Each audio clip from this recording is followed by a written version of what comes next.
Naam, bismillahirrahmanirrahim. Alhamdulillahi rabbil alamin. Wassalatu wassalamu ala al-habib al-Mustafa Muhammad sallallahu alayhi wa sallam. Rabbi shrah li sadri wa yassir li amri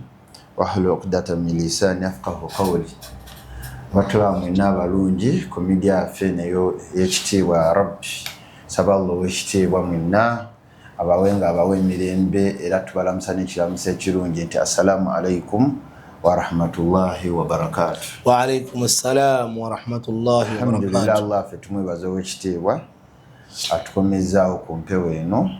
era nga tumusaba atukulembere mu nsonga zonna zetugenda okubeera tujjukanya nammwe inshallah taala. Tugenda kutambula n'ekitabo ekya Ibn Kathir abasinga mumanyi bulungi nnyo mu tafsir, naye nga teyakoma ku tafsiri yekka, awandiika ebitabo bingi nga mu bitabo byawandiika mu ekitabo kye bayita Qisasul Anbiya, Stories of the Prophets, oba ebyafaayo. Manyi seke ebiseera ebisinga bw'otambula n'ebyafaayo, omanya ebyafaayo kikuyamba ate ggwe ataaliwo ng'ebyafaayo bibaawo okutegeera n'omanya nti onyweza obukkiriza bwo inshallah taala. Tugenda kutambula ne Sheikh Quraish Wasajja mu kitabo ekyo inshallah taala. Sheikh nsaba abatulaba bano yongere okubeera nti beyanjulira ya Rabbi. A'udhu billahi minash shaitanir rajim. Bismillahir rahmanir rahim. Innal hamdalillahi nahmaduhu wa nasta'inuhu wa nastaghfiruhu wa na'udhu billahi ta'ala min shururi anfusina wa sayyiati a'malina wa ba'd. Tumwebaza ekitiibwa nannyini buyinza Allah akyawaniridde entunnunsi zaffe mu mikono gye era ne tumusaba Allah tabaraka wa ta'ala akaseera kakyatutaddewo ku bulamu bw'edduniya atugabirire tukole ebyo byokka bye yeetaaga mu maaso ge era tumusinkane bwe tunaatuusa okuvaawo nga musiima kuffe ebyenjala n'emirembe. Saba bidde eri omubaka Muhammad sallallahu alaihi wasallama, omusomesa waffe, omwagalwa waffe, ekyokulabirako kyaffe mu buli nsonga yonna gye tukola. Era tumusaba abo aliba tuzukusize wansi wa bendera ye sallallahu alaihi wa alihi wasallama. Naam, atulaba wenna ensonga lwaki omuntu yandibadde Tuseka ayinza okwebuuza why lwaki omuntu yandibadde afaayo okumanya ebyahapeninga ku mulembe gwa Nabbi Adamu alayhi salam, Nabbi Musa alayhi salam, Nabbi Yunus alayhi salam, bonna bannabbi. Nze nno ebiseera ebisinga waliwo aya eri mu suratul Bakara gezaako okulaga nti an tu'min billahi wa malaikati wa kutubihi wa rusulihi wal yawmil akhir, nti omuntu yenna woba okkiriza mu mpagi ez'obukkiriza mulimu okukkiriza bannabbi. Ate nga Nabbi Jibrilu yajja wa Nabbi Muhammadi sallallahu alaihi n'amugamba akhbiruna anil Islam, mbulira ku busiraamu, n'amugamba mbulira ku imaani.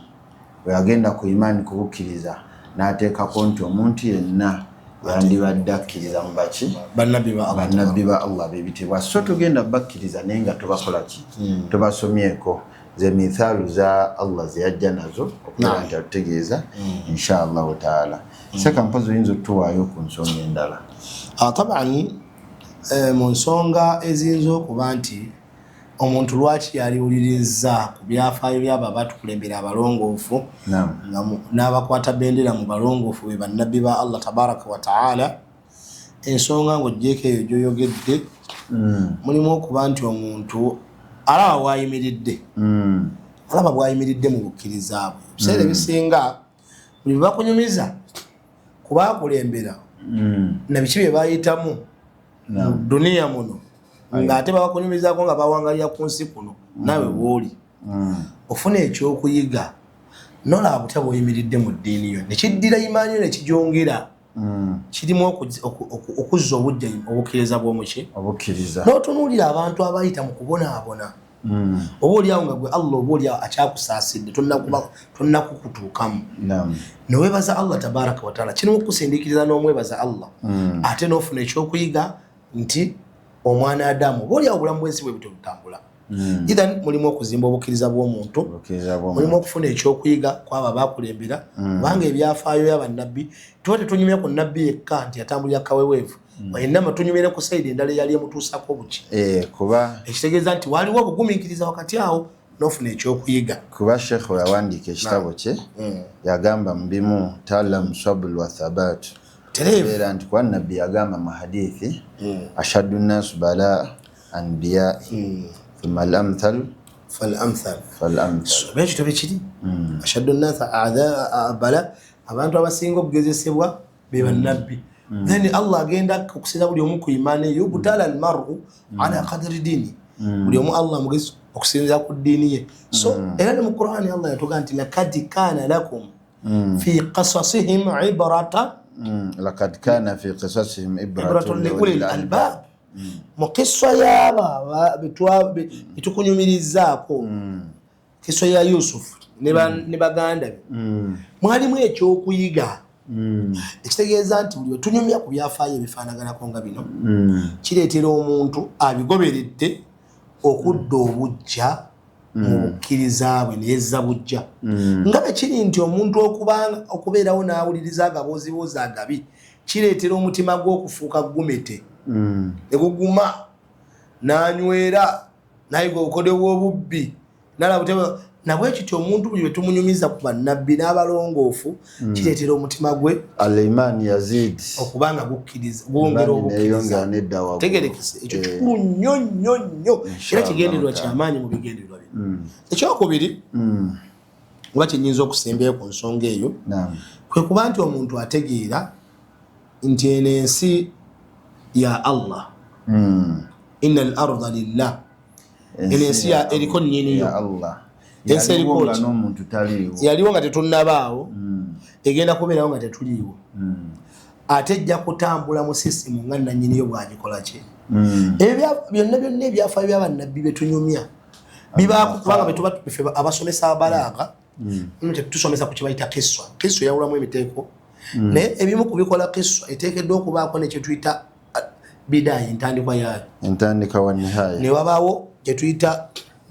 alwasatu wakati nenihaya n'enkomero yaki ekitegeeza nti kristo yena gyetugenda okunyumiza tugenda kunyumiza wa gye byava butyawe byatambula wakati awo byavuba bitya teriyo nkomerero ya kristo yonna mu byonna byetugenda okunyumiza okujjako nga byamalirizanga ali ne Allah yawangudde albaqa inna al-arda lillahi yurithuha man yasha wal aqibatu lilmuttaqin enkomerero yabanga yabaki yabakkiriza kuva dda n'olwaleero ekitegeeza nti gwe tunyumiza lindirira enkomerero yabakkiriza butabi yabeeranga okolenga be bakola Allah ajja kutuusa ku nkomerero yawe ate seka oyogedde kubakkiriza bokka ne mu byaffe mwennyini tugenda kuba tulabiramu n'abajeemu nga bafirawuna butereevu bakaruna butereevu baali batya omusajja abeerawo nga mu butuufu ayalowooza yasinza okuba ne ssente mu nsi muno n'atamanya nti waliwo abalina ssente abaalira waliwo abalina obuyinza obukulembeze oli agamba ali gumite ndi gumite omusajja yakuŋŋaanya yakuŋŋaanyako eggye lya miliyoni nnamba abantu miliyoni nnamba mu biseera ebyo n'olwaleero ensi nnyingi tezirina ggye miliyoni kati China yeewaana erina miliyoni mmeka 2 North Korea miliyoni era ne miliyoni oli yakuŋŋaanya miliyoni mu kiseera kiri ejje ya Rabbi ekitegeeza nti abasajja bali abalina obuyinza Allah jalla wa ala yamaliriza atulaga butya bye byafundikira ku saidi yaabo naddala abo abalina emitwe eminene egy'omuziwa alubrat lil albab tufunemu lessons kyokuyiga kuba seka Allah yabayita ba ulul albabi ekigambo lubbu mu Lwarabu kitegeeza abalina omulamwa emwanyo giraba mubaamu ekirerya bamu n'omulamwa keswa nga zino abaziwuliriza balimu emiteeko ebiri mulimu abaziwuliriza nga munda temuliimu mulamwa omulamwa ogutegeera emwanyi kiba kirerya ogiraba ng'emwanyi kungulu naye munda nga kirerya ate kati mama awuliriza nga munda mulimu omulamwa n'agijjamu ekyokuyiga kati Allah yagaa nti keswa zino zigasa abaana abalimu omulamwa omulamwa kitegeeza emwanyi nga tennaba kufa ekyalimu akawumunda kali gwe wayita omulamwa sekanzao ndabira dda atuddewo ku kaida losuliya egamba librat bimumu lafdha bi khususi sabab kuba nabbi ayina Allah byamunyumizanga ku bannabbi banne naye nga abinyumiza nabbi ne basahaba be naye nga naffe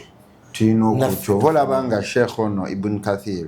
yandika ekitabo kye nga zino kisa zonna zetugenda okunywa obujulizi tugenda kuba mu Qur'ani buti Allah الكلام القرآن كلام ذلك الكتاب لا ريب فيه هدى للمتقين kyekitabo ekitaliimu kukola ki kubuusabuusa so tusuubira nti inshaallahu taala bannabbi be tunaaba tugenda okwogerako kuba seka ebiseera ebisinga omuntu atulaba yenna omanyiiko bannabbi bameka omuntu abeerawo kati tuli mu world cup naye nga mu butuufu agamba nti mukkiriza nti tu'minu billahi wa malaikati wa kutubi wa rusulihi naye nga omugambo omanyi bannabbi bameka nga tezande bannabbi abameka bataano baulul azmi na rusul tabamanyi bonna naye nga omugamba kati nga mwagizi wa maniyo bonna timu yonna namba amanyi Rashford amanyi Fernandes amanyi ni Cristiano naye ava mu maniyo nga abamanyi abakola ki abamanyi wamugamba kati kusaidi abakyala sobsi buno bukadde abayimbi babiki nga byonna bikola ki abimanyi ate nze awo wennyinnyini obeera nga atali nti raditu billahi rabba bilislami obeera nga atali blessed atenyumiriza mu busiraamu omuntu enyumiriza mu busiraamu wandibadde bannabbi bakola ki obamanyi basahaba bakola ki obamanyi ne inshallah kyetugenda kusaba Allah wekiteebwa atumwe bulungi mu kwejjukanya kwaffe inshallah taala shekhe ekitabo kino kitandika ni nabbi Adam alayhi salam naye olw'omwezi gwe twabaddemu gwa Muharram mbadde nsaba n'obukulu bwa Musa alayhi salam waliwo Allah we yagambira nti alhataka hadithu Musa waliwo Allah we yagamba nti mu butuufu mu mbeera ey'okwogera ku Musa alayhi salam Allah agezaako okulaga nti mu butuufu Musa alayhi salam yali wankizo nnyo era mu bantu Allah byayogera ennyo nabo wa idh qala Musa wa idh qultum ya Musa mu mbeera nnyingi nnyo ebirundi ekisukira ddala 136 nga Allah ayogera nani ne Musa alayhi salam so Musa wanjawulo nabbi so mbadde nsaba yadde Adamu alayhi salam yatandika tutandike nani ne Musa alayhi salam inshallah taala Sheikh wafi naam bismillahir rahmanir rahim alhamdulillah wassalatu wassalamu ala rasulillah وبعد موسى عليه الصلاة والسلام نعم نبي وانكيزو أولا obwenkizo bwe bulabikira mu nsonga zanjawulo naye nga muzo mulimu y'omu ku bannabbi abataano owekitiibwa Allah awo ekitiibwa sallallahu byatugamba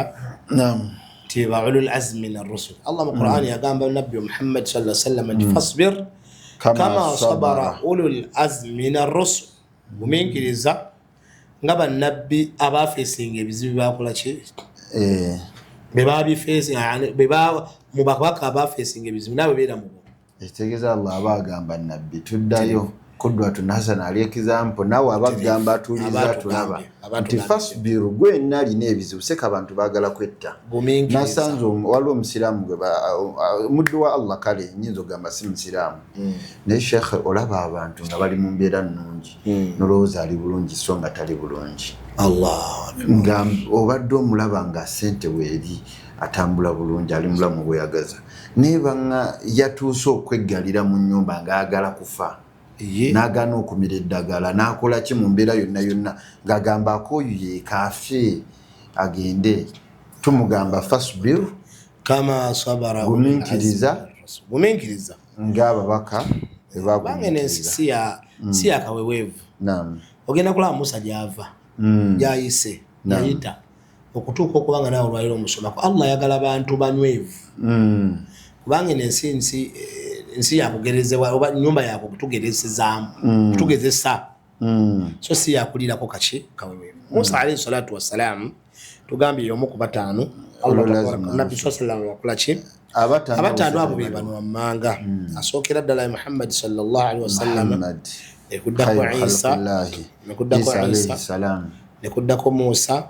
alayhi salam nekuddako Ibrahim alayhi salam nekusembayo Nuhu alayhi salam abo be bataano betuyita ba ulul azmi min ar-rusul wa hal kullu seka ekibuzo kiyinza okujja ulul azmi min ar-rusul olowooza bonna baali annabiyya wa rasul bonna baali bannabbi ate nga babaka ba ulul azmi min ar-rusul bw'ogenda okubeetegereza bonna bataano baali ba anbiya ate ngera ba rusul rasula yasookera ddala yali Nuh alayhi salatu wassalam. Awuddako Ibrahim kana nabiyyan rasula, yali nabbi atenga muki mubaka.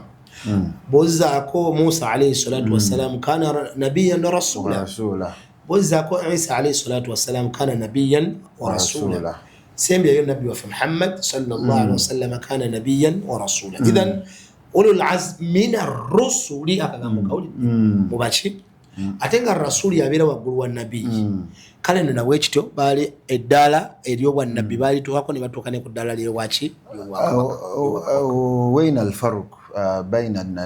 أين الفرق بين الرسول والنبي؟ الفرق بين النبي والرسول أن النبي ينبغ إليه أو الله تبارك وتعالى مستاكو بك ولا يؤمر بالتبليغ. نعم أن الله مسindika ko bubaka neta tamulagira nti busasanye yani nabbi ama rasulu yunabba ilayhi au yunabba ilayhi wa yu'maru bitabligh na mutuma bamusako bubaka ati bamulagira no bukola ki no busasanya mu bantu abalala mu bantu abenjawulo kato ye rasulu kati buli yenna Allah go yatuma namusako bubaka ate namulagira no busasanya bila rasulu. Na buli yenna go yatuma n'atamulagira kusasanya abeera nabbi. Aina kale kati nabekito nabbi Musa alayhi salatu wassalam yali rasulu yali nabiyyan wa rasula. Omuntu yenna okumutegeera obulungi osooka kubanga otegeera amazaalibwa ge erinnya lye. Awalan famire ye ava mu famire ki Musa alayhi salatu wassalam ava mu famire ya Ibrahim. Famire ya Ibrahim nenga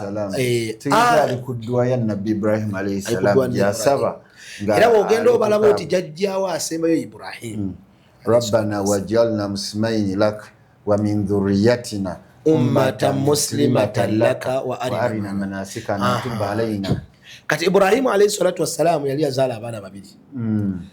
Yali azala Ismail ne Ishaq. Kati Musa ava musaidi ya Ishaq. Naam. Atulaba bino ebintu tubisoma tuyigiremu butane bwe basaba. Katulaba otuse ku Ibrahim alayhi salam. Atulaba oba osaba sabira n'abazzukulu abagenda okuvaako nga nabbi Ibrahim alayhi salam yasaba mujje ne muvaamu Ishaq wa Ismail mubazzukulu mujja ne bavaamu Yakub ne mujja ne muva mpaka mwavaamu ani nabbi Musa alayhi salam mpaka atene nabbi Muhammad sallallahu alayhi wasallam yavaamu ngali kusaidiani ya Ismail inshallah taala. Nabbi Musa alayhi salatu wassalam naam yazalibwa oluvannyuma lw'emyaka egyali giyiseewo nga 1405 oba 5. Naam. Wakati we ne wakati wa jjajjaawo omukulu Ibrahim. Yazalibwa mu nsi y'e Misiri. Naam. Nga kitaawe yali ayitibwa Imran. Yalina baganda be abawerako. Nga naye Allah jalla wa ala byatunyumizako mu Qur'an. So Imran ono seka ayinza okubanga naye yali nabbi oba mubaka. Imran yali muntu wa bulijjo. Mu byafaayo bya Misiri tetulinaamu nabbi Imran. Imran nga nabbi. Nga Allah watugamba inna Allah astafa Adama wa Nuhan wa ala Ibrahim wa ala Imran ala alalamin. Imran gwe yali ategeeza tata wa Musa. Yali ategeeza ono. Yali ategeeza tata wa gundi wa Maryam. Maryam. Tegereze tata wa Maryam. Atenga wakati wa Musa ne Maryam emyaka 10 Maryam ibnata Imran allati ahsanat. Kati ba Imran bali babiri. Imran tata wa Musa na Imran tata wa Maryam. Imran tata wa Musa yazala abana banabbi babiri nga nabbi asoka ye Musa okubiri Harun ne wabawo ne muganda waabwe omuwala muganda waabwe omuwala oyo Qur'ani yamwogerako naye tebamutuulira linnya. Ye yali mukulu wa Musa era ye mukulu wa Haruna. Kuba mu Qur'ani Allah jalla wa ala atugamba nti faqalat li ukhtihi qussihi fabasurat bihi an junubi wa hum la yash'urun. Mama wa Musa yagamba muganda wa Musa omukulu wala tikuswihi goberera sanduuko eyo ng'etambula omwana n'atandika okukola omulimu fabasurati bihi najja ng'agyetegereza anjombi ng'ali wala najo wahum la yashuruna nga tebasobola kutegeera kikyakola tegerekese era yalina muganda we omukulu so yalina muganda ne Haruna ne Musa alayhi salam bazalibwa inshallah tebatubulira linnya lye Musa alayhi salatu wassalam nga betugambye bajja batyo okutuuka e Misiri akakatawo nga tunagendawo manyi we tutambulira ku kitabo kino tujja kubanga manyi abatulaba bano otandise batemerako gye tugenda nga ate twagala balindikirize nga besonga ki akaddako olesa akaki akamuganda wa Musa alayhi salatu wassalam yagambo lyagobera essundu paka we yatuuka mu lubiri inshallah taala shekhu yali atandika ekitabo ng'ayogera ku Musa alayhi salam yogera ku bebayita hal bani Israel obulamu bwaki embeera y'ababano Israel abaana ba Isirayiri n'agamba kanu yaishuna fil Misr tahta hakamu Firaun bawangaira Misiri nga bali mu bufuzi bwani wa Farao alladhi tagha yo Farao yali yakola ki yayonona n'ayitawo n'abeera nti mu butuufu fakana aktula abnaahum wastahi nisaakum mbutuufu nga bakola ki ngatta abaana baabwe abalenzi naleka ababuwala abobuwala ate abaleka bakola obuki obwayaaya obuddu era Allah nayogera mu Quran wa idh najaynakum min ali firawuna yasumunakum su'a al-adhab awonna okufunzaawo omuntu ayinza okwebuuza nti bo baali baano nayo kikaba kibakole sibe kiri aiwa bajja batya abaana bano Israel batuli mukwogera ku bano Israel aiwa abaana ba Israel bajja batya okutuuka e Misiri wala abaana ba Israel bagenda e Misiri bagendera ku nabiyullahi Yusuf alayhi salatu wassalam Yusuf alayhi salatu wassalam bamala okutuuka e Misiri byonna ebyagwawo kiso ya Yusufu fena tugimanyi yagamba baganda be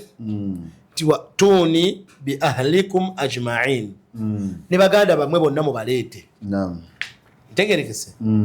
idhabu bi khamis mugerere kanzu yange enyo fa alquhu ala wajhi abi mujikacho ku chenyi cha tata ya ati basira ajja kudda mwalabe wa tuni bi ahlikum ajma'in n'abantu bamwe bonna mubandeetire olwa mazo kufuna obukulu e Misiri n'aleeta abantu bewa e Misiri family awo wetandikira okukola ki okwala era ku mulembe gwa Musa tugaye wali wakayita emyaka giri wakati w'ebiramu 5 ku mulembe gwa Musa baali bawerera ddala abantu emitwala 50 babano Israeli tegerekesa mu Misiri Firauna babulaba tugamba yali muntu wa wansi bwakwata obukulembeze jjukiramu eddiini ya Yusufu yali yasanyawo eddiini ya masanamu nga bono ganti basanyizaawo eddiini yabasamize mu ggwanga kati n'asigala n'ennugu eyo bwakwata obukulembeze mu ggwanga n'atandika obbayisa obubi kubanga bo be baafuuka ensonga y'okusanyawo ki shekhe nga tumaliriza inshallah taala tugenda koma ku Firauna nga omulese mu kitabo kino kyennyini shekhe yaliyogera kwa yagamba inna Firauna ala fil ardi wajala ahlaha mbuto Firauna akola ki ala yekuluntaza neyefuula wagali mu nsi nafuka waggulu oli waganti atwala waggulu oyagambye ana rabbukum la'ala wajala ahlaha shi'a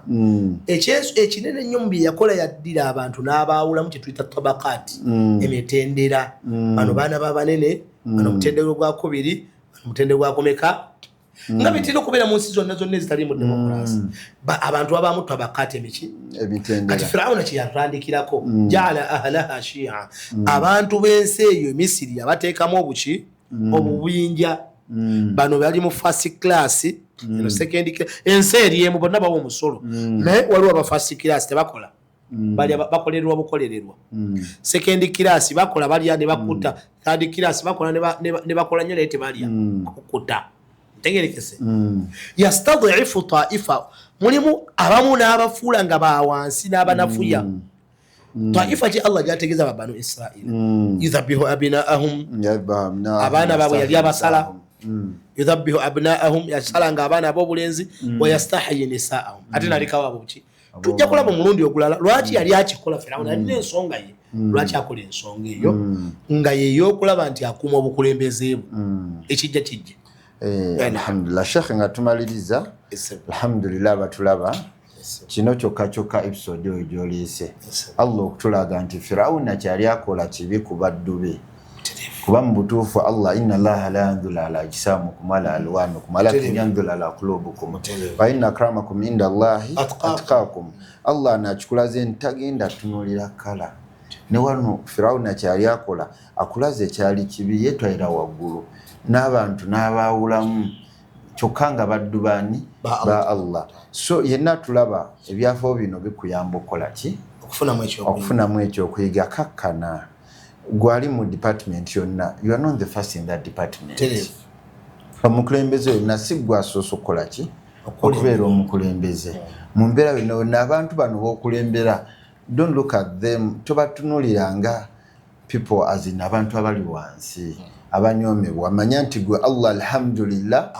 akusutudde busituzi naye nga oli wamubo oli waki wamubo inshallah ulasha badde nsaba batulaba bano basibule